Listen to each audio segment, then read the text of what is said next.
Spooky horses, the spooktacular.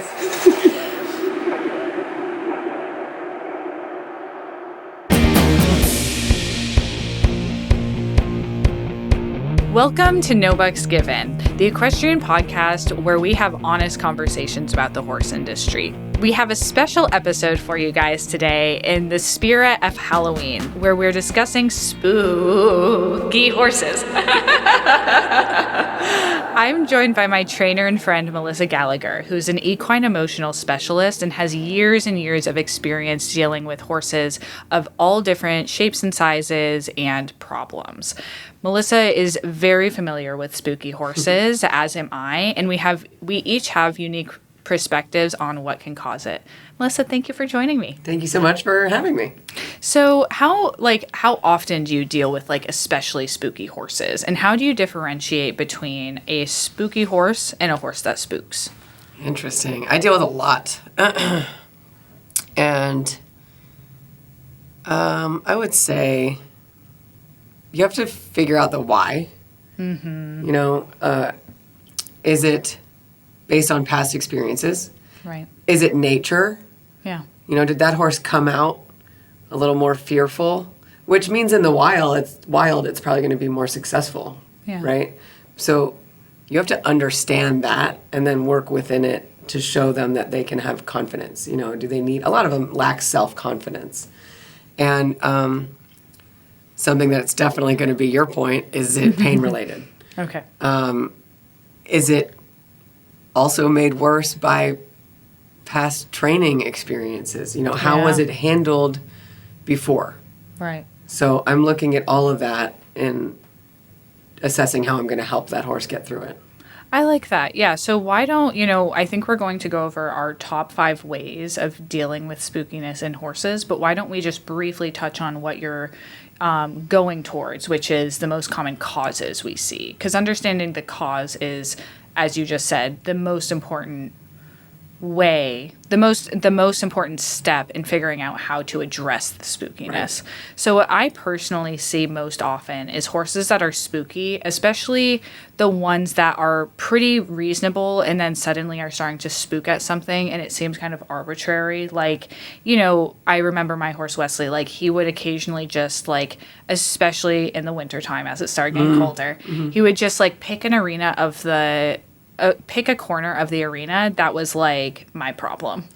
And he was just I have nothing to do with that arena. There are demons there. I see ghosts. I see dead people. I hate that arena. I hate that corner of the arena. And it was the same corner of the arena. Nothing changed.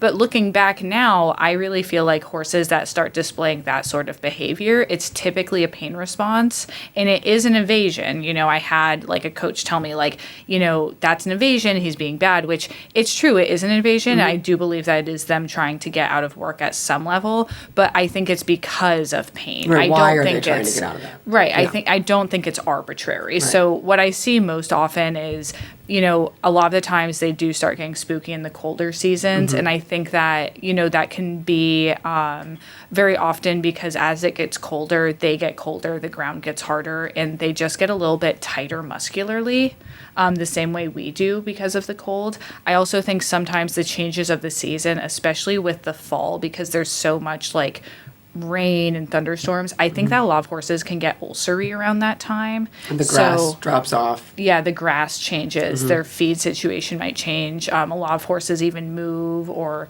they have a break at some point in the fall. So, their routine is different. So I think there's also when the deer are in rut. Oh, and the deer are moving. Yeah, that's very true. Especially I think that has a lot to do. And then there's gunshots in our area, and that's going to change the horses. Yeah, that's actually really insightful. I hadn't really thought about that before, but that's very true. So I look to more a physical problem. I think that there are genuinely many horses that are just born more spooky and reactive, the same way some humans are just born more anxious. Mm-hmm. But I do like to rule out physical pain. Sure. I think that's really smart. Absolutely. So you got to start there. Yeah. And check that off the list. Ulcers. Yeah. Check that off the list, right? Yeah. So I go through all that hormones. Yeah. Okay, so I'm going to take all that away. What's left? Okay. Is it still spooky? Right. Then we'll go into desensitizing and how to handle it. If it's that one corner, I have a great exercise for that. Do you want to hear it? Yeah, of course I do. Okay, so if it's that so this is going to be number one. Okay, this is our number one tip.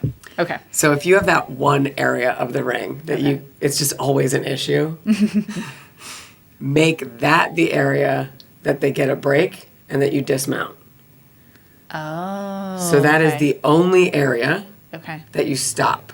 Okay. Pet on them, they rest. Okay. The whole rest of the arena is work, work, work, work, work. Okay. And then you coast into that scary spot at whatever speed, just walk if they're going to spook at it. Get as close as you can safely. And then you get a little bit closer each time. But that's the area that they rest. Awesome. And then within a few rides, they're going to be like dragging you to that spooky corner. But it's like making the hard thing easy. Awesome. So make the hard thing easy. Make that one area, inviting. What about, so let's get to number 2. What about at like shows or new situations and a horse is spooking at something they don't really know or don't understand? That, once you're at the show, there's only so much you can do, right? This true. Is so much homework that has to happen. Really okay, let's say you go off property to let's say you're in a schooling situation. So let's say you go to a clinic and your horse is spooking at something new and you do have the opportunity to train them and work through it. What might be something that you do? I always have my rope halter. Okay. So I'm going to groundwork them in a way that's going to unlock the body to relax the mind. Okay. And so I like that a lot. It's going to be working the ribs, getting the middle moving, getting the shoulders freer, and doing a lot of the facial things that we talked about before, lowering the head, getting those yawns. Even if I have to stick my finger in the the side of the mouth and just get them working the mouth if they're that anxious. Yeah. That alone will just trigger a physiological release. Yeah. And so I'll do a lot of that. I'm not going to get on a horse that I think is going to be really dangerous at a show. Yeah, that's really smart. I'm going to do a lot of groundwork. A lot of figure eights I do in horsemanship. When a horse is like that, I'm going to change direction quite a bit and make it a flow. Okay. Change direction, move the shoulder, and then move the shoulder this way, and then move the shoulder back to the other. So it's not just lunging. It is purposeful and clearly helping the horse let go of that tension. Because and I just had this happen at the show last week. I groundworked a horse that was too much for one of my students. And then she got on and had a great ride. Well, the next morning she said, well, I lunged her, but then I got on and she felt like she still had this big hump in her back. I'm like, what the heck? I lunged her for a while. Yeah. I said, well, lunging, it might take some of the energy down. But if you've got a horse that she happened to be in raging season, and she had a big hump. And so you need to do more purposeful groundwork exercises. I would love to do a lunging episode with you. I don't even think it could be a episode. I mean, lunging is just such a because series. I agree. I think, maybe this goes into tip number 3, lunging for spooky horses. I think a lot of the time people just send their horse out on a big circle and they think, oh, I'm going to tire them out and then they won't be as spooky at a show. And it can actually maybe it helps a little bit, but also it can rev the horse up. So you're making them fitter too. Yeah, no, there's a point of you're just making that horse super fit. And you're not working the mind. And you're not. That's the thing. So instead of lunging a horse, you're doing this groundwork. Mm-hmm. But what if people don't have the experience of groundwork that you do? Are there any mental exercises they could do instead or anything else that you would recommend? For the rider? Yeah, for the rider to do with the horse. Let's say you get to the show, let's say someone's listening to this right now on the way to a show and their horse is a little bit spooky. Can they, what I like to do is I like to go just walk around, walk all around the property. And then, I like to not just walk. I like to, walk and stop. And stop and back up. And that is groundwork, but that's not, the more complicated experience groundwork that you have. No, and I'm glad you said that because I do that with every single horse. Okay. Unless it's a very experienced show horse, and then I don't need to. But all horses that are new to showing, that's what we do first. Yeah. And that purposeful handling. Yes. It's not just walking them around. No. It's not dragging them around. It's not letting you drag them around. I'll change my pace as well. Walk really slow. Yeah. And then I'll pick up my step and I want them to keep up without me having to give any cues. It already changes the relationship before you get on. Right. And then I do a lot of, and you don't have to have a ton of experience in groundwork to do this. You can just disengage the hindquarter and move the shoulder without having a lot of experience. It's, you might be a little bit awkward at first, but embrace that. And so just keep your horse's shoulders still, keep the front feet still, and ask the hindquarter to move around it, and then do the same with the hindquarter. Yeah. And just doing that will unlock some things in the body. Drop the head. Where is that? Are you getting licks and chews? Or is that tension staying? Look at the lips. Look at the eyes. That's a huge indicator for me about safety. Okay. I'm not going to get on if I look at that horse's face and it looks like it's going to buck me off. Okay. We've got work to do. You can flex, take the neck, bend it, flex the atlas a little bit. Okay. Those things will help release tension. Okay, so some not fancy groundwork things you can do at a show.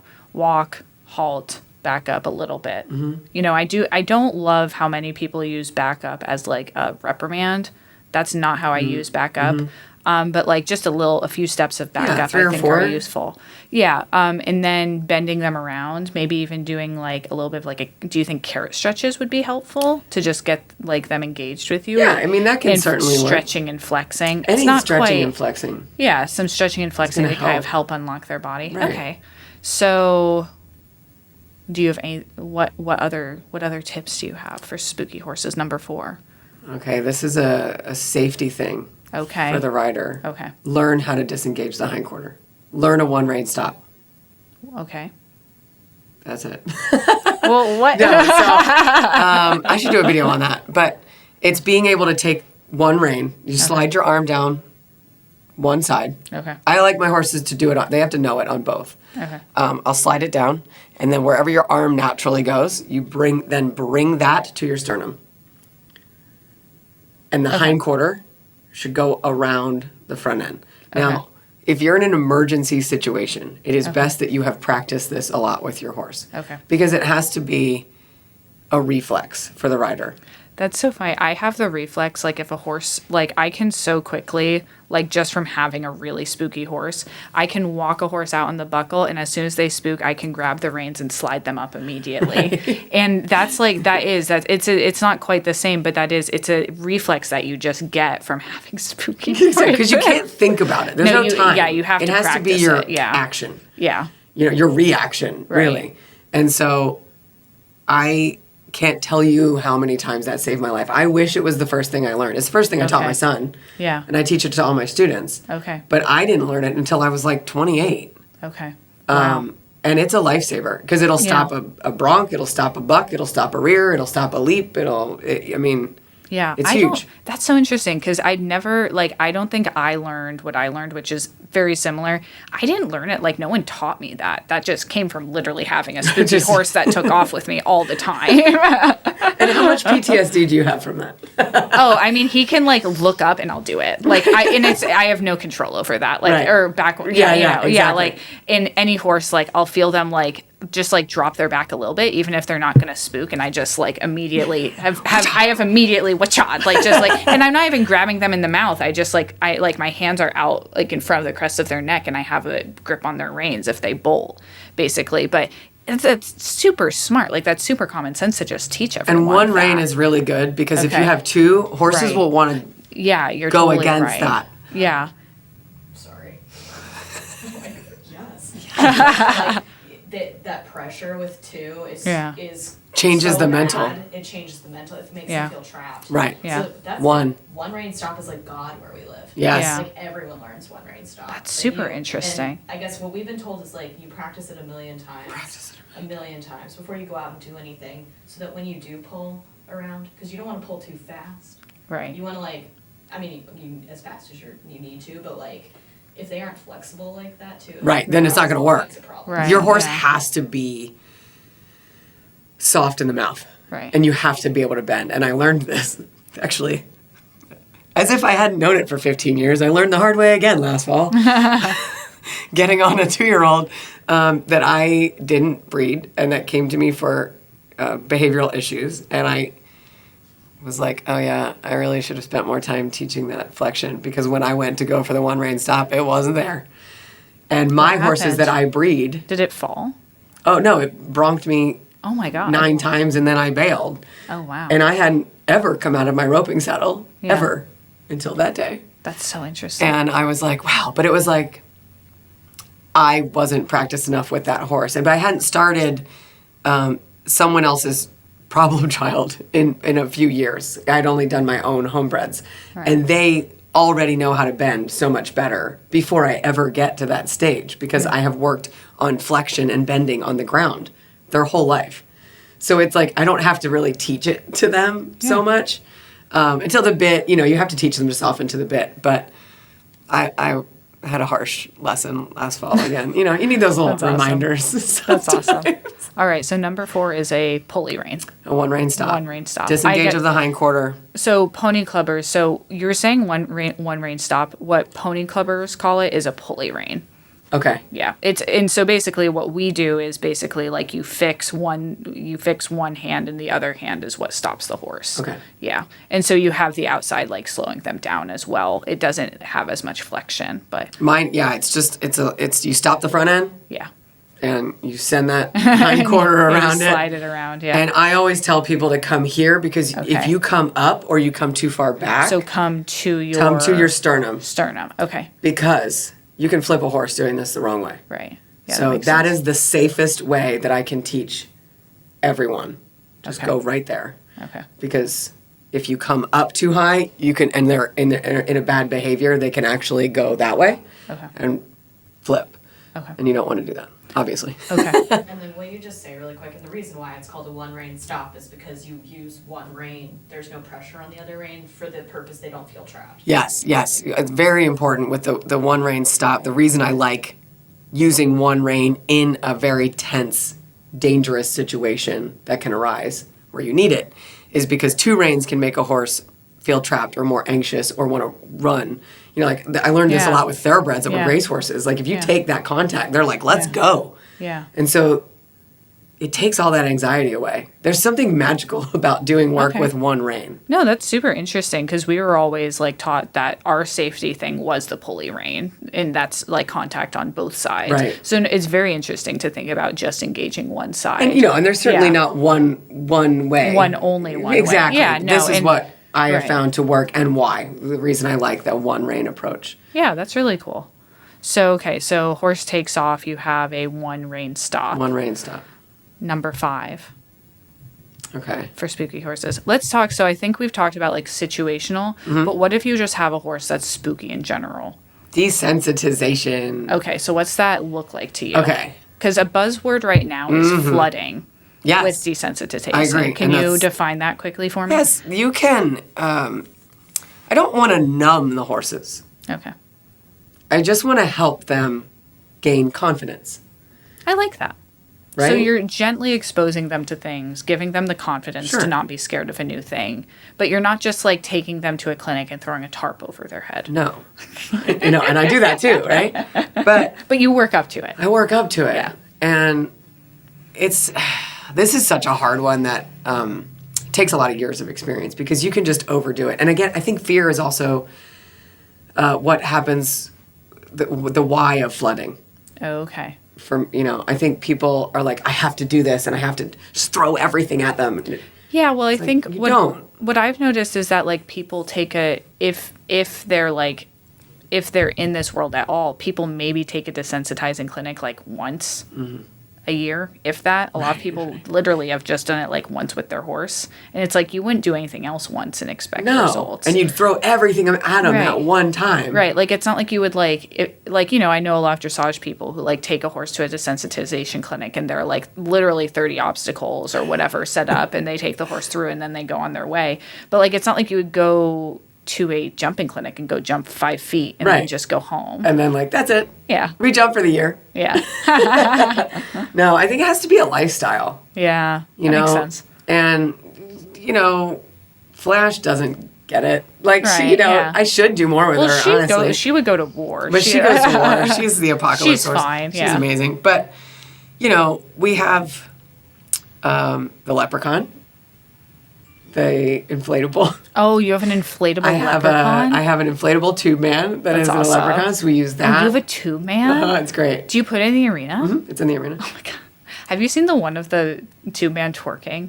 That would be great. You just like weigh down the front of it. And then it does it? I'm going to try that. Open up your hips for riding. We're going to do that. So I have that. I have the tarps. I have the whole working ec course even. Yeah. It's great. Yeah, They're afraid of the bull a lot of time. Yeah. And we have this really awesome, with 2 jump standards, and one of my students built these poles over it and then hung shower curtain strips. And they go through the shower curtain. And so it's like hanging, and you ride through it. Yeah, that's super helpful for trail rides though, because sometimes I'll be out in a trail ride and like the only way to get where you need to go is like through a bush. Yeah. Right? Vines, or like this is a big one. I vines. desensitize the legs a lot. Yeah, I'll legs rope are the hind legs. important. You need to have experience to do that. But even if you just take a flag and desensitize the hind legs, especially, because anything can happen when you're out trail riding. They can get stuck in a vine. And if they learn to not panic, or a great one, this is a wonderful example. One of my horses at a competition, there was like slats in between the boards in a stall. Okay. And he was eating, and he got angry at his neighbor, and he kicked the wall, and his foot went right through Oh my goodness. the 2 panels, Oh my goodness. and he was hung like up. And you know what he didn't do? He didn't break his leg because he didn't panic. Wow. Because I had roped the hind legs enough that when he was stuck in that position, or just desensitized that area, that I've taken his legs and held them up. Yeah. Right? And then they had to sawzall his leg out of the wall. Wow. And he had very minor scrapes. That's that was incredible. it. He didn't tear anything. He didn't break anything. That could have been such a different scenario. Oh yeah, absolutely. That could have been the end. And so that's not like a spooky horse story, but just, along the same vein of... Well, and that speaks to like doing that desensitization and having a partnership with them that teaches them to like actually process and think through things instead of just always having a reaction to something. Horses, right? They're prey. So the good ones are more reactive. Yeah. But just like we were talking about earlier in emotional health and wellness, it's just like humans. If you have a human that's very overreactive to everything, they need to work on that. Yeah. And so it's the same with horses. Like, they can learn how to be just more calm and more confident and not react. Yeah. Yeah. That's really cool. It keeps you alive also, which we like. Keeps everyone alive. Yeah. So those were our 5 tips. I'm going to tell them back to you. And you tell me if I'm right. Okay. Okay, so first of all, we checked in on causes. And there are, I think, sometimes physical causes, sometimes emotional causes, sometimes that's nature. Mm-hmm. That's what the horse is. So number 1 was the probably physical cause of your horse is suddenly spooky, and it, they might just be picking an area to spook at. And all of this goes with the disclaimer. All of these tips are for horses that have already been thoroughly checked over. Mm-hmm. I just want to restate that. Please, if your horse is spooky at all, have them thoroughly looked over for ulcers, back pain, any sort of physical pain that might be causing them to want to evade and act out. Absolutely. These tips are for horses that have already had all of that checked and cleared by a vet and a bodywork professional. So number 1 is the make the corner that they're spooking at their oasis. Mm-hmm. Number 2 is at a show. Or any stressful situation to do groundwork before you get on. Number 3 is that the groundwork that you're doing doesn't necessarily have to be fancy groundwork. It can be walking around the area and stopping. It can be walking around the area and stopping and backing up. It can be doing some stretches. It can be just moving the horse's body around a little bit so that they start to soften and just have that relationship with you where, yes, we are in a new place, but I am keeping tabs on you. Teach your horse to yield. That's another really good one. Ooh, okay. Right? Yielding on the ground, side passing. Yeah, hindquarters and front end. Yeah. Okay. If you want to restate that. Right, because we did talk about just doing the, moving the hindquarter, moving the shoulder, but you can also just teach them side passing on the ground, leg yielding on the ground, whatever you want to call it. Leg yielding on the ground. Okay. And that will help soften everything. And if there's a lot of tension in it, then, you're going to have some tension there you got to work through. Number 4 is the one rein stop. Mm-hmm. Awesome. Everyone best should learn tool. that. You'll do a video on that before we release this. Number 5 is for overall spooky horses, but really probably for any horse, doing desensitization to build their confidence. Not flooding. Not throwing everything in the kitchen sink at them. All right, before we wrap up this spooky mini episode, spooktacular, do you have any parting words of wisdom for people going through, managing a spooky horse, especially as the temperatures start to drop?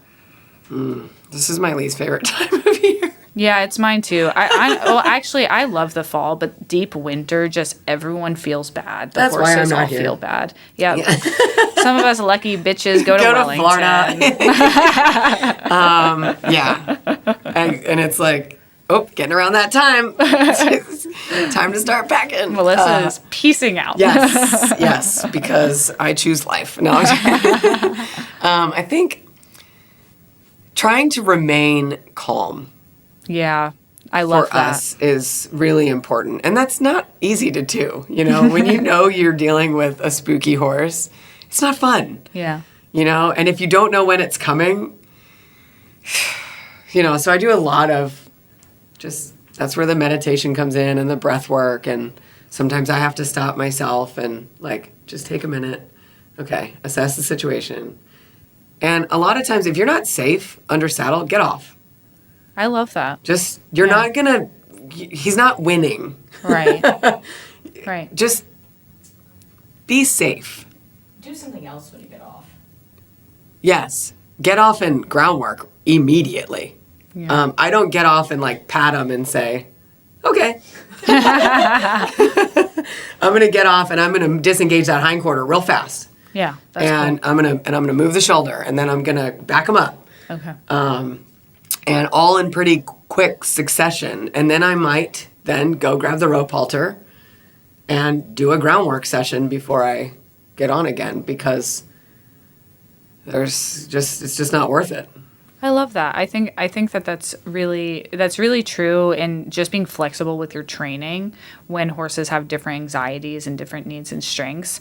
And I totally agree with you. I think that our emotions, being stable for them, especially if it's a more anxious horse or they're in a stressful situation, one thing I always try to remind myself is they haven't spooked yet. And they might not. Right. I try to tell myself, just act like they're not going to. Take deep breaths, breathe so they can hear you, and just act like nothing's going to happen, even if you think it is. That's a big one. You can very many people create an issue where there shouldn't be one because they're stressed about the situation. And what is their heart rate doing that's communicating to your horse? Because your horse feels your heart rate from 4 feet away. Yeah. So if your heart rate is elevated, that horse is going to be like, whoa, what is it? What's the problem, right? Yeah. And having control of your heart rate isn't necessarily something that's very easy to do, and it takes years of practice, and I'm not there. Wim Hof is there. But that's going to be a long journey. But just being mindful of it and taking those deep breaths, slow breaths in, slow breaths out. I think for one final tip, because there are a few bonus ones in there. This wasn't really a 5-tip episode, classic for you and me. Right. One thing that my friend does is she has her dad walk her horse around the horse park because he's so calm. And so that way the horse kind of gets away and gets to be with someone calm. I love that. Because she's nervous, right? At least she's self-aware. Yeah, and she's self-aware. But I love that. Yeah, my best friend, actually, I go with her to horse shows, and she calls me my human weighted blanket. That's perfect. But I have heard some people call for their friends their human Xanax. So look for that. You give your horse perfect prep. You need a person who's going to be that for you and your horse as well. A big point too. We use Perfect Prep. We use NupaFeed. I love NupaFeed. Oh yeah, I love NupaFeed too. Such a good one. Yeah, we didn't even touch on supplements. Right, that's a whole nother. Yeah, that's a whole nother podcast. But right. This is a mini. We gotta wrap this one up. This is a mini. So, Melissa, thank you so much for being here. I hope your horses don't see dead people this season. Me too. spirits or you on the ground. Yes, let's not the spirits be us on the ground. Hopefully the spooky horses don't make us ghosts. Yeah, exactly.